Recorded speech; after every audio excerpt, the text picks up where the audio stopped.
Działo się to w Wigilię, gdy wśród nocnej ciszy nie słychać nawet skrobania myszy.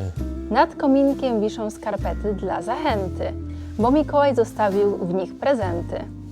Dzieciom otulonym w puchowe kołderki przyśniły się najsłodsze cukierki. Mamusia w chusteczce na głowie otuliła się jak do drzemki zimowej. Wtem usłyszałem jakiś hałas na dworze. Ciekaw, kto przybywa o tej porze? Szybko otworzyłem okiennicę, by wyjrzeć na opustoszałą ulicę. Blask księżyca zmienił noc w dzień. Na śniegu ujrzałem tajemniczy cień. I nagle zabrzmiały dzwoneczki, po niebie jasnym przemknęły saneczki. Na których podróżował Mikołaj, poganiając batem 8 smukłych renów o rogach rosochatych. Szybciej niż orzeł gnał zaprzęg srebrny, a woźnica gwizdał, hukiwał, popędzał reny. Dalejże paziu, meteorze, błyskawico, tancerzu.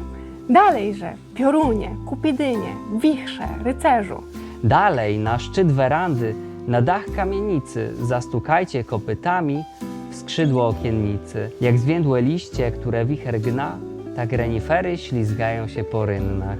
I sanie przeskakują z dachu na dach, pędząc tam, gdzie dzieci marzą o zabawkach. Naraz usłyszałem gdzieś pod sufitem podskoki i grzebanie maleńkich kopytek.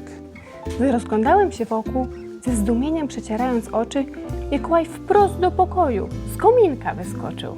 W kominie miły ów staruszek, wór prezentów taszcząc z mozołem, wysmarował swój kożuszek sadzą i popiołem. Przewróciłem kałamarz, gdy wysypał zabawki. Wyglądał jak wesoły kramarz, który rozłożył straganik. W oczach miał wesołe iskierki, w policzkach dołeczki, nos czerwony jak wiśnia, rumieńce jak porzeczki. Maleńkie usta śmiesznie skrzywione w podkówkę i brodę długaśną, tak jak śnieg, bielutką. W zębach trzymał zapaloną fajeczkę, z której wypuszczał dmiące kółeczka. Szczerą miał twarz i okrągły brzuszek, co się trząsł, gdy śmiał się jak mleczny kożuszek. Był pucołowaty, tuściutki i tak stary, że ze śmiechu spadły mu okulary.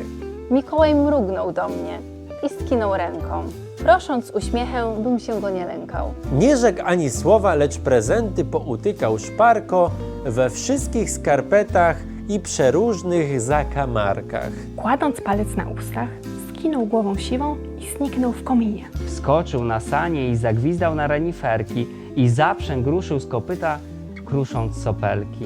Usłyszałem jeszcze, zanim straciłem go z oczu, wszystkim wesołych świąt życzę i dobrej nocy. No dobra, fajnie.